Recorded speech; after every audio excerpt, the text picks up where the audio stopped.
Olá, meu querido amigo, minha querida amiga, nós estamos aqui na Rede Novo Tempo começando mais um programa Adoração. E você é muito bem-vindo aqui a esse programa e no dia de hoje nós falaremos um pouco sobre um tema importante, mas que às vezes gera muita dúvida. O título da mensagem pode até parecer um pouco óbvio, mas ao longo da mensagem nós vamos explicar melhor o que é isso. A mensagem, o título dela é Quem Morre, Morre. Ficou curioso? Ficou curiosa? Fica aí, a gente tem uma breve vinheta e voltamos logo.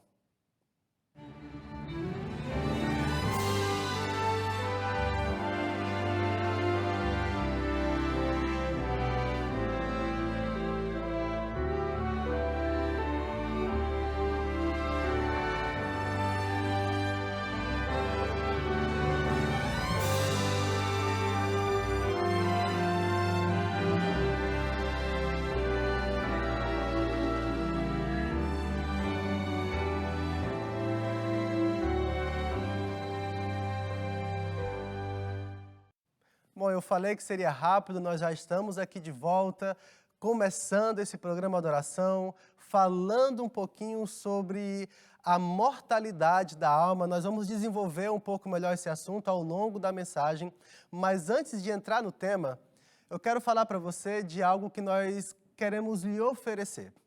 Aqui na Rede Novo Tempo, como você já sabe, nós temos uma preocupação para que você possa estudar a Bíblia e aprender cada vez mais sobre ela. E é por isso que nós temos aqui uma assistente bíblica virtual chamada Esperança.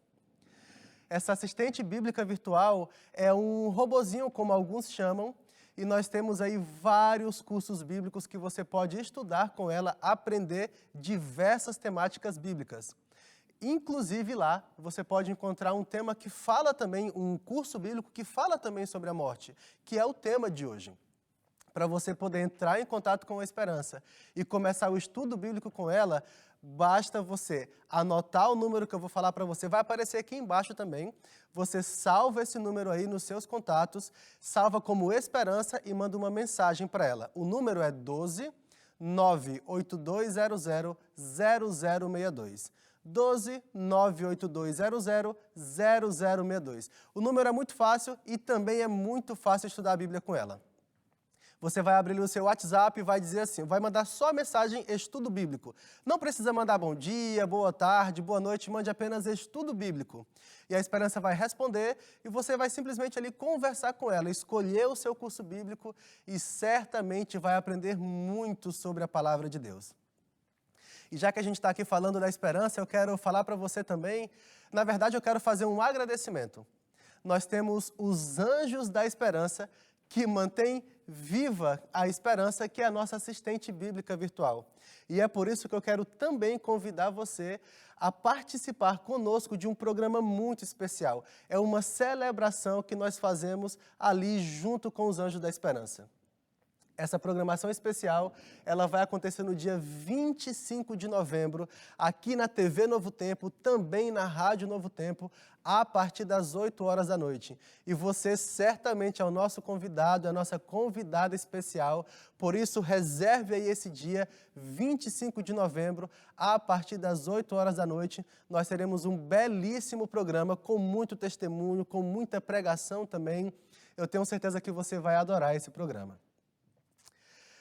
Bom, acredito que já dei agora as informações iniciais e espero que você possa estudar a Bíblia com Esperança e participar do programa ali Anjos em Ação desse dia 25, mas nesse momento nós agora vamos abrir a Bíblia e começar o nosso estudo. Porém, antes disso, nós não podemos começar sem orar. Por isso eu quero convidar você que feche os seus olhos, assim como você está, se você puder, e ore comigo. Caso não possa fechar os olhos, também mentalmente acompanhe-nos aqui nessa oração. Senhor nosso Deus, a Tua palavra vai ser aberta nesse momento. E o que nós queremos, Senhor, é pedir a Tua presença, é pedir a Tua instrução, é pedir que o Senhor esteja conosco agora nos ensinando. Nós te pedimos isso, Deus, em nome de Jesus. Amém. Bom, como eu já falei, você já sabe o tema de hoje, os que morrem, morrem. E eu falei, eu sei, parece muito óbvio isso, Mas o que acontece é que há algumas interpretações acerca da morte que não dizem exatamente isso. Porque parece que quando nós morremos, nós começamos uma outra vida, começamos uma outra jornada. Nós respeitamos quem assim entende, quem assim acredita, mas segundo a Bíblia, esse entendimento não é correto. Porque a Bíblia ela fala para a gente que nós somos seres mortais. E ao longo dessa mensagem nós vamos estudar sobre isso. Se você tem dúvidas sobre esse assunto, se de repente você acredita, como eu mencionei agora há pouco, eu quero convidar você a prestar bastante atenção, a seguir os textos bíblicos. Hoje nós leremos vários textos bíblicos. Eu vou deixar que a Bíblia fale. E eu espero que, ao final dessa mensagem, você possa ter uma compreensão bíblica a respeito da alma, a respeito da morte. E a mensagem está dividida em 4 lições. São basicamente 4 lições que eu espero que você possa aprender conosco nesse dia de hoje aqui nessa mensagem. E a primeira delas, eu já vou falar para você qual é. A primeira lição é que o homem, e quando eu falo homem, eu estou me referindo ao ser humano, o homem ele é alma, ele não tem alma. E entenda que existe uma diferença muito grande entre ter e ser. Existe uma diferença muito grande entre ser e estar. Eu posso estar com fome, mas eu não sou a fome. Percebe? Eu posso ter fome, mas eu não sou a fome. Eu quero usar o meu telefone aqui como um exemplo para você. Imagine que esse celular aqui, eu vou tentar simplificar para ser didático, certo? Imagine que esse celular é composto de apenas 2 itens. Apenas 2 peças compõem esse telefone. Digamos que essas 2 peças são a placa-mãe e a tela. Eu sei que há outros componentes, aqui é só para simplificar o nosso exemplo. Quando eu tenho de um lado, imagine que aqui nessa minha mão eu tenho uma placa-mãe, e nessa outra eu tenho a tela. Eu tenho um celular? Eu tenho os 2 itens, mas eu não tenho um celular. A partir do momento que eu junto esses 2 elementos, a partir do momento que eu junto essas 2 peças, eu passo a ter um celular, mas o celular passa a ser um celular. Ele não passa a ter peças. É claro, ele tem as suas peças aqui, mas quando elas todas se juntam, elas formam o celular. Porém, elas separadas, elas não podem formar o celular. Elas podem até ter sido projetadas para isso. Elas podem até ter a intenção de se tornar um celular, mas elas não são um celular. Perceba que ser e estar, ser e ter, são coisas bem diferentes. Apesar de que em algumas situações pode até parecer ser semelhante, mas na verdade é que são muito diferentes. E por que eu estou falando isso para você, começando essa mensagem dessa forma? Porque eu quero começar a abrir a Bíblia com você e quero levar você ao livro de Gênesis, capítulo 2, versículo de número 7. O nosso primeiro texto nós encontramos aqui no livro de Gênesis, capítulo 2, versículo de número 7. Eu tenho aqui na minha Bíblia, Gênesis 2, 7, diz assim: Então o Senhor Deus formou o homem do pó da terra e lhe soprou nas narinas o fôlego de vida. E o homem se tornou um ser vivente. Perceba que o texto está dizendo que o homem se tornou um ser vivente. O texto me diz que o homem passou a ser e não a ter alma vivente. Aqui foram 2 elementos utilizados: o pó da terra, mas o fôlego de vida que vem de Deus. E quando os 2 juntos se uniram pelo poder de Deus, o homem passou a ser e não a ter alma vivente. É muito importante isso, porque a Bíblia não demonstra nenhum tipo de vida ou atividade prévia antes da junção dos 2 elementos. Por isso eu trouxe para você a ilustração, o exemplo didático do telefone. Quando eu tenho 2 peças separadas, elas não são nada, elas não têm vida. O celular não tem vida, mas ele liga e vamos entender isso como vida. Quando elas estão separadas, elas não podem ter essa vida. Porém, quando os 2 itens, as 2 peças se juntam, ali o celular passa a ter vida. A mesma forma o texto bíblico fala aqui para a gente. E, inclusive, eu fui ler em algumas outras traduções da Bíblia, tanto no português quanto em outros idiomas. E em todas as traduções que eu li, em todas elas, nós temos ali uma ideia de que o homem passa a ser e não a ter. Por exemplo, na nova tradução na linguagem de hoje, do ano 2000, ela diz assim: e assim ele se tornou um ser vivo. Por outro lado, na nova versão transformadora, ela vai dizer assim: e o homem se tornou um ser vivo. A nova versão internacional, ela diz: e o homem se tornou um ser vivente. Percebe que todas elas vão falando sobre ser e não ter? A Bíblia Viva, uma outra tradução, uma tradução bem moderna, ela diz assim: e ele veio a ser alma vivente. Ou seja, todas as traduções, e você pode ler quantas traduções você quiser. Eu li algumas também em espanhol, li algumas também em inglês, e todas elas davam a ideia de que o homem é, e não de que o homem tem alma vivente. Esse é o primeiro ponto, a nossa primeira lição, inclusive. O homem, ele não tem alma vivente. Além disso, se o homem tivesse e essa alma pudesse sair do corpo, isso também deveria ser atribuído aos animais. Porque se a gente volta um pouquinho aqui, em Gênesis, no capítulo 1, versículo de número 20, diz assim: e Deus disse que as águas, Deus 1:20, que as águas, isso mesmo, que as águas sejam povoadas e de enxames de seres vivos e as aves voem sobre a terra, sobre o firmamento dos céus. Perceba que ele fala de seres vivos. Seres que possuem vida, seres que por si só eles têm a vida. Se nós avançamos um pouquinho e vamos no versículo de número 24, ainda no capítulo 1, diz assim: e Deus disse que a terra produza seres vivos. E continua dizendo: conforme a sua espécie, animais domésticos, animais que rastejam e animais selvagens segundo a sua espécie.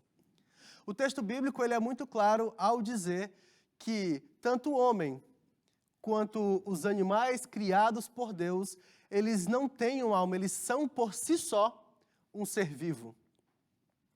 E se o homem se ele tem uma alma e essa alma ela é imortal, como eu já falei, os animais também deveriam ser assim, eles também deveriam possuir essa característica. Mas o texto bíblico começa dizendo que o homem é e não que o homem tem. Espero que você tenha compreendido essa primeira lição, porque nós vamos agora avançar para a segunda lição. A segunda lição é que apenas Deus e ninguém mais, apenas Deus é imortal. Porque há essa ideia de que nós temos uma alma e quando nós morremos, essa alma sai do corpo e ela vai de repente para um lugar muito bom, ou para um lugar ruim, ou quem sabe até para um lugar intermediário, pagar ali parte dos seus pecados e depois ela ascender e passar a um lugar bom. Isso acaba dividindo a imortalidade, não no sentido de que ela vai ser fracionada, mas dividindo essa imortalidade com outros seres. E atribui a nós ainda uma imortalidade. Porque, convenhamos, se eu morro e sai de mim uma alma e eu vou para outro lugar, na verdade, na prática, eu não morri. E para ser ainda mais analítico nessa situação, o que aconteceu foi que eu me desprendi de uma prisão. Porque esse corpo e essa terra me aprisionam aqui.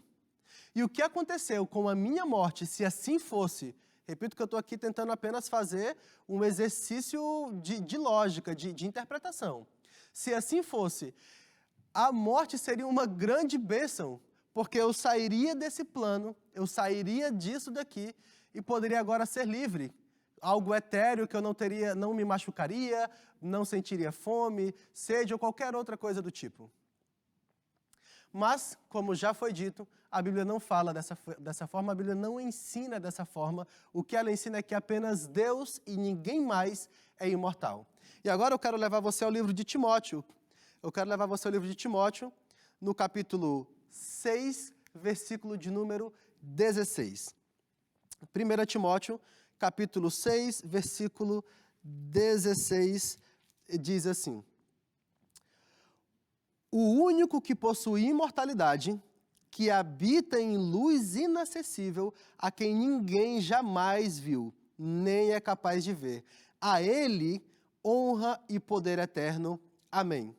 Olha como começa o texto bíblico. O único que possui imortalidade.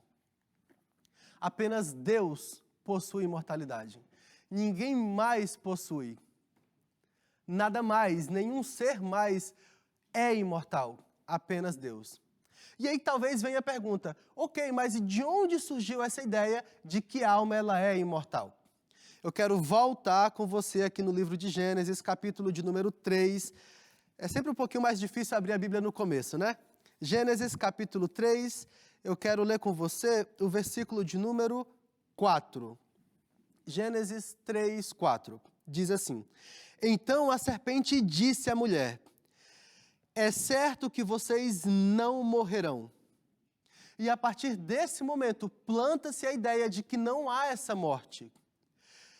Essa afirmação da serpente, essa afirmação de Satanás, é uma afronta clara e direta ao que nós lemos em Gênesis 2,17. Se você voltar um pouquinho, Gênesis 2,17, Deus diz assim: mas da árvore do conhecimento do bem e do mal você não deve comer, porque no dia em que dela comer, você certamente morrerá. E agora a serpente diz assim: não, você não vai morrer. Você não vai morrer. O que Deus falou para você é uma grande mentira. E sabe, essa ideia de que a alma ela é imortal, ela inclusive limita o poder de Deus. Você já parou para pensar sobre isso? Eu preciso dizer aqui, abrir um parênteses, eu não vou conseguir esgotar todo o assunto sobre isso. E é por isso que é importante que você busque ali na Esperança e fazer um estudo bíblico para aprender um pouco mais sobre esse assunto. Porque eu vou, inclusive, agora mencionar alguns outros temas que fazem parte desse pacote de imortalidade da alma, mas que eu não posso me aprofundar, até mesmo pelo tempo. Mas, por exemplo, quando eu entendo e acredito que a alma é imortal, e ao morrer, essa alma já vai para algum lugar, eu estou limitando o poder de Deus, porque eu preciso agora, por exemplo, de uma ideia de um inferno eterno.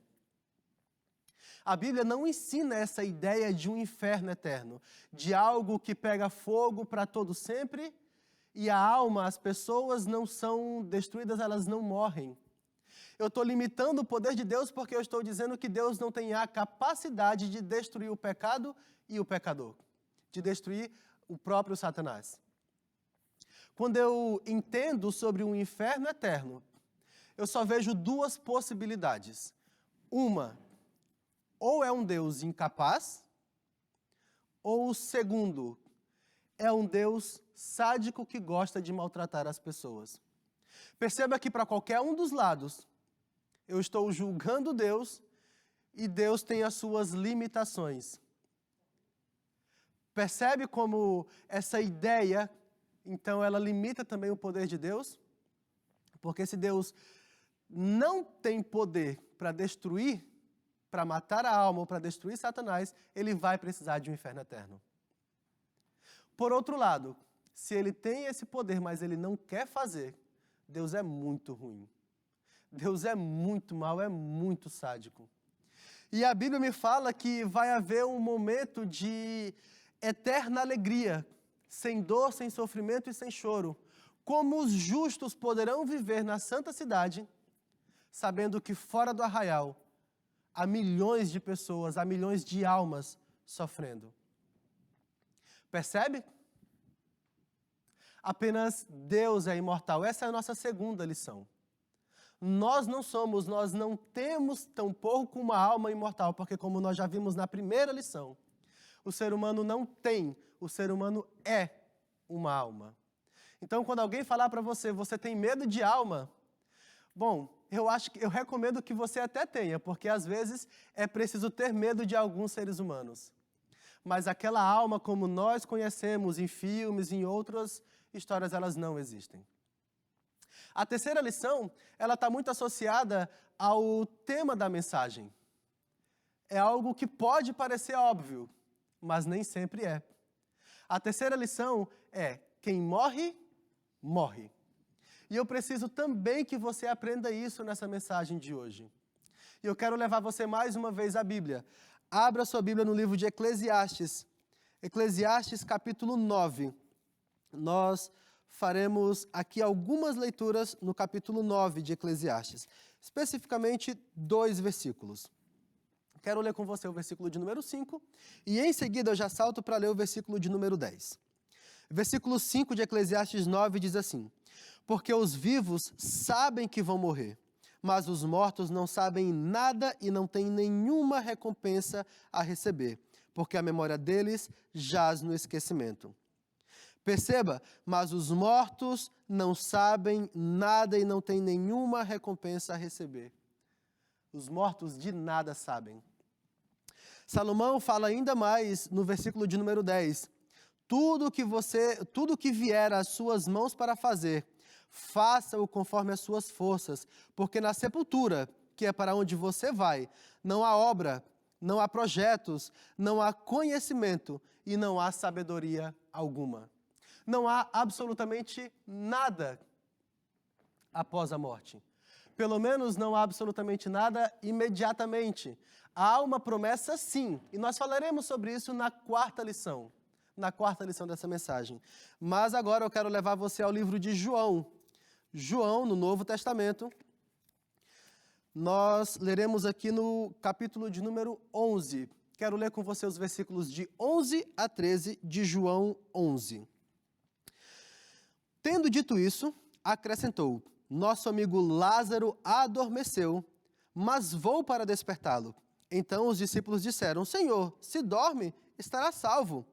Jesus falava da morte de Lázaro, mas eles pensavam que tivesse falado do repouso do sono.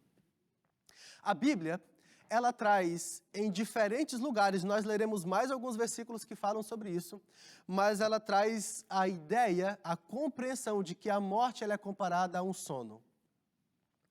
A minha avó, ela dizia assim: meu filho, quem está dormindo, está morto. Não sei se você conhece esse ditado, não sei se você conhece essa expressão, mas o que ela quer dizer com quem está dormindo está morto, é porque aqueles, quando você está dormindo, salvo quando você tem um sonho e você se lembra desse sonho na manhã seguinte, mas quando você dorme toda noite, sem interrupções, e não se acorda de nada, não se lembra de nada daquilo que aconteceu, parece que você simplesmente fechou os olhos e abriu. Não é assim que acontece? Pois a Bíblia compara inúmeras vezes a morte a um sono. Porque quando nós estamos mortos, é como se estivéssemos dormindo, esperando o dia da ressurreição. É como se nós estivéssemos dormindo e estivéssemos agora esperando a manhã da ressurreição. Porque há essa promessa. Quem morre, morre. Essa foi a nossa terceira lição. A primeira lição: o ser humano é e não tem uma alma. A segunda lição: apenas Deus é imortal e ninguém mais. A terceira lição: quem morre, morre. Isso é um ponto final, pelo menos nesse momento. Mas agora eu quero levar você à quarta lição. Há uma promessa, e que essa promessa ela não tem absolutamente lógica nenhuma se a alma fosse imortal. Quarta lição: se a alma fosse imortal, a ressurreição não faria sentido. Entende o que eu quero dizer?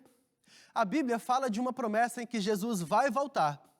Os mortos em Cristo ressuscitarão. Mas qual o sentido? Se eu já estou em algum lugar, se eu já vivo em algum lugar, qual o sentido de voltar a essa terra para ressuscitar? Perceba que essa promessa, ela não tem sentido. Ela tem sentido apenas se eu de fato estiver dormindo. Eu quero ir com você agora ao livro de Tessalonicenses. 1 Tessalonicenses, capítulo de número 4. E aí nós vamos ler então os versículos de 13 a 17. 1 Tessalonicenses, capítulo 4, de 13 a 17. E o texto bíblico de Tessalonicenses, ele vai falar para a gente o seguinte. Tenho buscado aqui na minha Bíblia, estou chegando aqui já próximo de Tessalonicenses. 1 Tessalonicenses, capítulo de número 4, de 13 a 17. A leitura ela é um pouco extensa, mas eu acho que é importante fazê-la.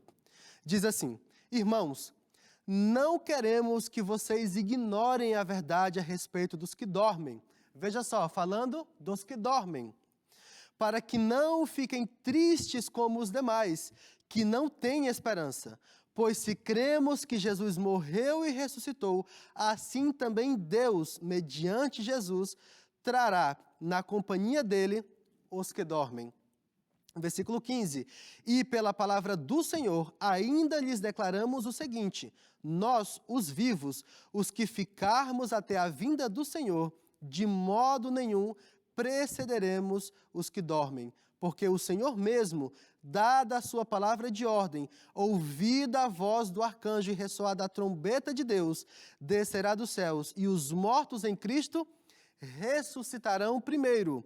Depois nós, os vivos, os que ficarmos, seremos arrebatados juntamente com eles entre nuvens para o encontro com o Senhor nos ares, e assim estaremos para sempre com o Senhor. Perceba que aqui está falando de uma promessa, de uma ressurreição. Essa promessa de ressurreição que existe na Bíblia, ela nos leva, então, a entendermos, melhor ainda, esse assunto de que se nós estamos mortos, nós de fato estamos mortos. Não faria sentido algum necessitarmos ressuscitar se nós já estivéssemos em outro lugar. Há ainda mais promessas na Bíblia sobre a ressurreição. Eu quero ler com você, aqui em João 11, nós já fizemos uma leitura de João 11, quero ler agora os versículos 25 e 26. Então Jesus declarou: Eu sou a ressurreição e a vida. Quem crê em mim, ainda que morra, viverá. E todo que vive e crê em mim não morrerá eternamente. Você crê nisto? A Bíblia ela está repleta de textos bíblicos que falam sobre uma ressurreição, que falam sobre uma nova vida, que falam sobre uma nova terra. Mas nada disso faria sentido se nós já estivéssemos em algum lugar. Como eu falei para você, essa mensagem ela não esgota esse assunto, porque há ainda alguns outros entendimentos. E eu quero animar você a que continue estudando sobre isso, que busque entender melhor sobre esse assunto, porque de fato ele é muito importante para a nossa caminhada cristã. Há uma promessa de um novo céu e uma nova terra, quando nós seremos ressuscitados por Deus. E eu quero convidar você nesse momento a orar, pedindo a Deus que nesse grande dia Ele nos ressuscite e nos leve às mansões celestiais. Feche seus olhos e ore comigo. Senhor Deus e Pai, muito obrigado porque nós podemos entender sobre quem somos, sobre o que somos. E te pedimos, Senhor, que o Senhor nos ajude a nos mantermos firmes naquilo que ensina a Tua palavra e que no grande dia possamos ser ressuscitados por Ti para vivermos eternamente ao Teu lado. Te pedimos por Jesus. Amém.